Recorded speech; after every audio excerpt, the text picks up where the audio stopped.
quick update from me on firing my new musket. Thanks to all of you who watched the last video series. I know it was long. This will be much shorter.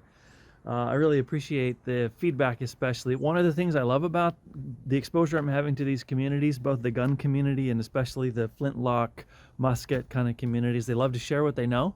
It's a very generous group, and I posted these videos and said I don't really know what I'm doing. I'm learning along the way, and I've tried my best to read and watch and study what other people have done.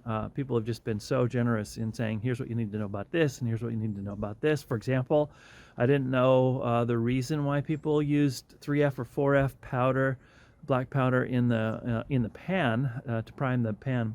It turns out to be really interesting. I made up a reason. I think I said as much when I said it. It's like, maybe it burns hotter. It's not that it burns hotter, it's that it burns faster. And faster means less time from when you pull the trigger to when the powder in the weapon actually goes off, and that means more likelihood that where you aimed is where the ball is going to be pointed when it goes off, which is interesting, and I think that might be part of what I'm going to show you here in a minute, why I'm doing things wrong. Not just the powder, but that timing. Let me just show you kind of what I'm learning. A couple of things happened on today's shoot. Number one, I had my first flash in the pan. Did not have enough primer in the pan, and I even saw it when I'm putting it in there. It's like, you know, this doesn't look like a lot, but it's been working so far. And I pulled down the frizzen, went to aim, and I think it was the best aim I had. In fact, I'm going to stay by that story. Best aim I had all day, and it flashed. It was so anticlimactic. I was like, yeah, if the British were bearing down on you and you flashed in the pan like that, it'd be a little embarrassing. So anyway, I have all my powder and all my supplies here, so I just simply reprimed and shot just fine. I think I had pretty good aim on that one, and I'm going to show you where I ended up. Second thing I had, my flint is getting really beat up. It's a couple of pieces have fallen off of it, and so I came after about 6 shots today. The flint wouldn't spark anymore. I had to actually go back and loosen it so that I could move the flint closer to the frizzen and then tighten it back down, and it's been working fine ever since then. But that's why you got to have extra flint kicking around so that you can replace it. All right, let me give you the goods on where I ended up. All right, today I came out and I got really cocky. I started shooting from 50 yards. Remember last time I only really went out about to 40. And I thought, you know, I got the hang of this. I'm going to do it. Well, 50 yards, I got one here. That's not exactly where I was trying to go. Using this particular target, which I used in all my shots. I shot 16 shots, just to be honest. I was thinking, am I going to tell everyone how many I actually aimed? I had one more off the target here from that distance out at 50 yards. I was like, you know, why am I doing this to myself? I came back into 25 and I did I missed 2 completely from 50 yards, and that's why I came back into 25. So let's see, that's 4 of my shots. That leaves me 12 shots. Now, of the 12 shots that I did at 25 yards, I'm feeling a little better. Got down here, notice I'm really shooting really low. I did what I did last time, which was I shot off to the left and down. 1, 2, 3, 4, 5 in here. So that's 5 plus 7. That means I had 5 shots left. I'm making it sound like I did this, you know, first they were bad, then they got better, and then you're going to see up here even better. No, this was kind of all over the place. I had a couple miss the target completely from 25 yards. They also were the ones that had the most delay between when I pulled the trigger and when it went off. And such delay that actually surprised me, meaning that I pulled the trigger, I thought it was going off. I already moved. I mean, I could tell my body was moving as if I'd already gotten off the shot. And so clearly my aim, I have no idea where it went. I'm looking all over. It's like, those are at least 2. All right, here's where I finally got to the end though. And this is what I'm really happy with. 3 shots. You can see this one here went up and to the right. And the reason it did is that I aimed up and to the right, trying to compensate for all of this. And I know that's probably not what I'm supposed to do.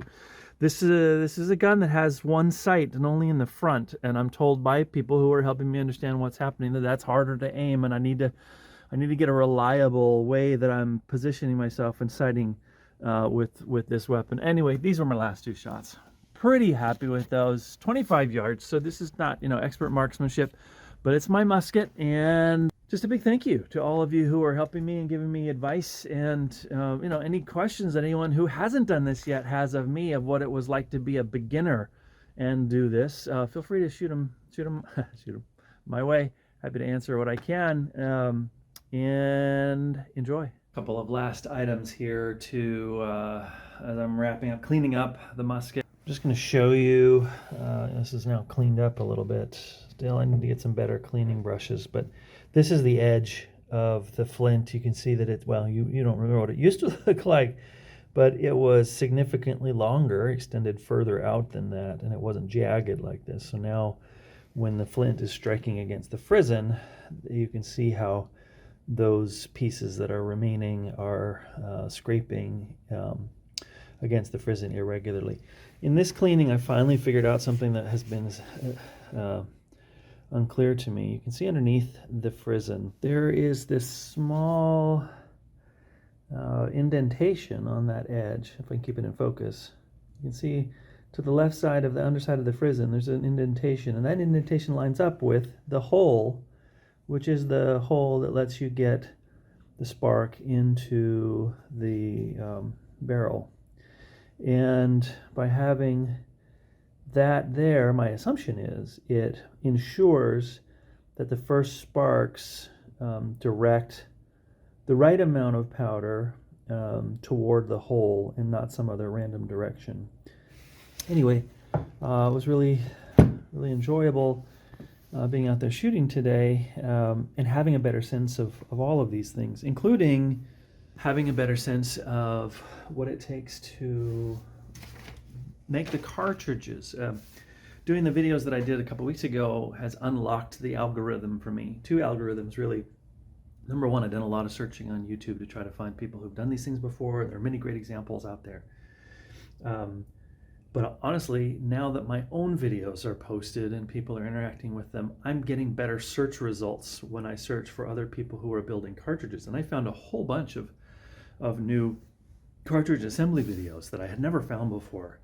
I was relying on maybe 3 or 4 that I could find easily, and now I've seen 6 or 8. And it's incredible the variety of ways that people do this. And so it helped me a little bit in making these last 15 that I made for today's shooting.